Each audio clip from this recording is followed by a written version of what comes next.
And then Mort shares, quote, "He was barely 20 when he found it. Strange, bellicose youth, always poking about in forgotten places where he wasn't wanted, reading books no one his age or any age should read." And like rereading this really did kind of break my heart. At this point, like obviously we don't know how tragic the King of Adarlan's arc is, like his whole story.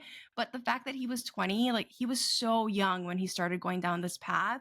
And I Hmm. really do think that, like, to some extent, the king, like, he could not have known the implications of experimenting with the word keys and what the Valg would do to him.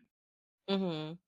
I would like love like a little like novella about his rule, like you know how he came to like be about, and like his whole journey through finding the word keys and like how this all happened, because you never know, maybe he did know what the implications were. Because do you remember how they were talking about he was poking in the library and reading, or he just said it in here, like reading books that like nobody should have read. So like yes, his story is heartbreaking because he does forget his name, but I do think to some extent, like he knew what he was getting himself into, but maybe just like not to what extent, kind of like what you said.